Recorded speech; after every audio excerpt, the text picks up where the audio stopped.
I'd like to greet everybody with the universal greetings of peace and the blessings of God be with you. Today is April the 1st, and some people look at it as April Fool. I don't believe in none of that foolishness. But it's Wednesday, April the 1st, 2020, the time of the vision. It's about 3:35 a.m. in the morning. I couldn't sleep. I want y'all to watch something here. My security cameras. I want you to see it's March the 26th, 2020. It's about 5:46. I told you all last night about me voting for a sheriff in a special election, January the 29th, 2019, which was almost 14 months ago.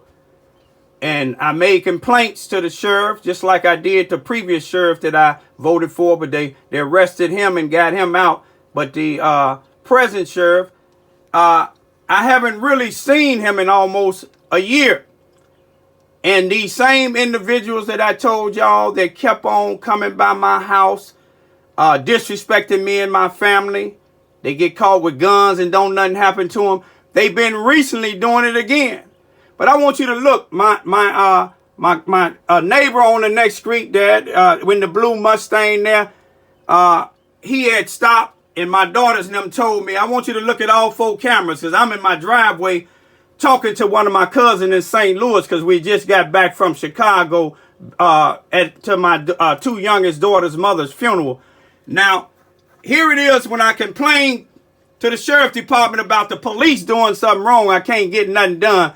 But now it's an election coming up to re-elect the sheriff. And I want you to just look at this here. And this, I'm not telling people who to vote for, but I'm not voting for really nobody in this town.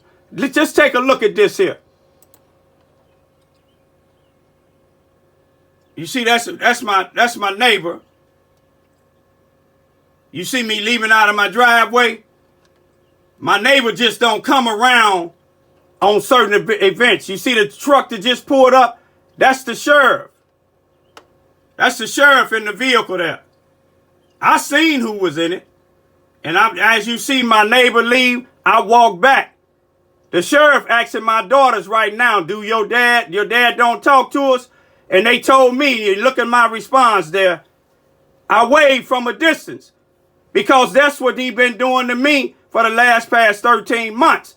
But see, when these guys was taunting me and they got to using his name, he sent people out in the streets, black people out in the streets, to tell people, to tell them 2 guys to stop using his name.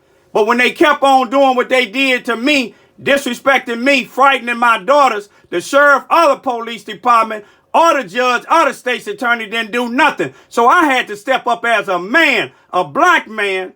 You see what I'm saying? I make mistakes. You see what I'm saying?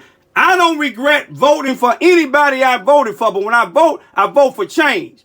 I didn't see no change. Some of you people that blame the black community may see change. I see sheriff cars riding around the last 2 days, but where was you at 10 to 12 months or so ago? I'm not stupid. I'm not afraid to voice my opinion.